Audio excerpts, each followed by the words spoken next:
Você já percebeu que o carro segura sozinho quando você tira o pé do acelerador numa descida longa, mesmo sem pisar no freio? Essa sensação não é mágica nem desgaste gratuito.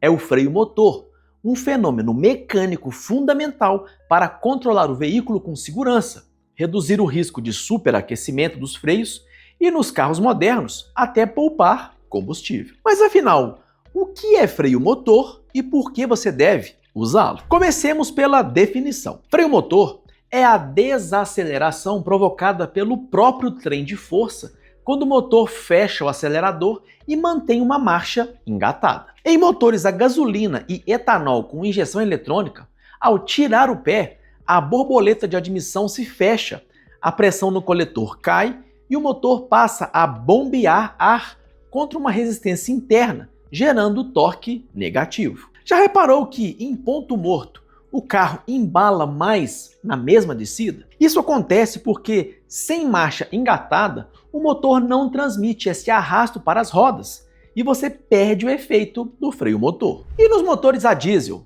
é a mesma coisa? Diferentemente dos motores a gasolina, muitos diesel não possuem borboleta de aceleração tradicional, então a frenagem natural por bombeamento é menor. Ainda assim, há perdas mecânicas e compressão de ar que geram algum arrasto. Em veículos pesados, para aumentar a desaceleração, entram em cena sistemas auxiliares, como o freio por descompressão, o famoso jack brake, que abre a válvula de escape próximo ao topo da compressão e dissipa a energia do ar comprimido, e o freio de escape, que estrangula a saída dos gases, criando contrapressão. E por que isso importa na prática, especialmente em descidas longas? Porque depender só do freio de serviço com pastilhas e discos aquece o sistema rapidamente. Em aquecimento extremo, o coeficiente de atrito das pastilhas pode cair e o fluido pode ferver em situações críticas,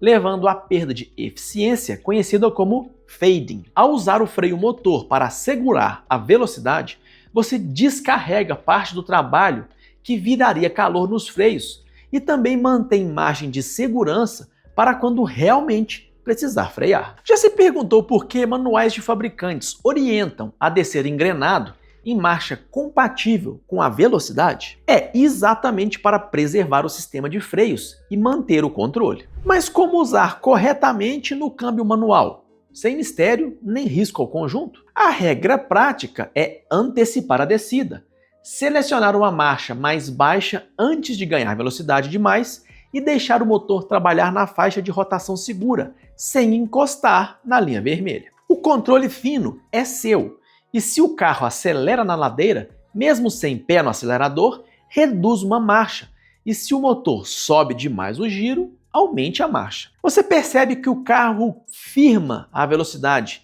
mesmo sem frear continuamente? Esse é o ponto ideal de freio motor, para aquela inclinação, preservando os freios para eventuais correções. E será que usar o freio motor estraga o motor ou a transmissão? Essa é uma dúvida comum e a resposta, com o uso correto, é não. O motor é projetado para operar nessas condições de arrasto dentro da faixa de rotação segura e o lubrificante garante essa proteção. O que pode causar dano é forçar reduções que provoquem excesso de rotação acima do limite, algo que muitos carros modernos impedem eletronicamente. E quanto ao consumo de combustível? Vale a pena? Nos carros com injeção eletrônica, existe a estratégia de corte de combustível em desaceleração, ou DFCO. Com marcha engatada, giro acima de um limite mínimo e acelerador fechado, a central simplesmente corta a injeção e o motor gira de carona pelo movimento das rodas. Em outras palavras, enquanto o freio motor atua nessas condições, o consumo cai para praticamente zero. Se você já viu o computador de bordo zerar a leitura do consumo ou colocá-lo no máximo ao descer engrenado, esse é o DFCO em ação e é uma vantagem adicional em relação a descer em ponto morto, que além de perigoso, mantém o motor consumindo para se manter em marcha lenta. E no fim das contas, por que você deve usar o freio motor no dia a dia? porque ele aumenta a segurança ao manter o carro na mão em descidas, preserva os freios de serviço contra superaquecimento, melhora a eficiência energética em veículos com DFCO e em híbridos e elétricos, ainda recupera energia. E aí, já usa o freio motor no seu dia a dia ou é daqueles que só desce na banguela? Deixa aqui nos comentários que eu quero saber. Aqui do lado tem duas opções de vídeos interessantes que você precisa assistir para expandir seu conhecimento e explorar sua curiosidade.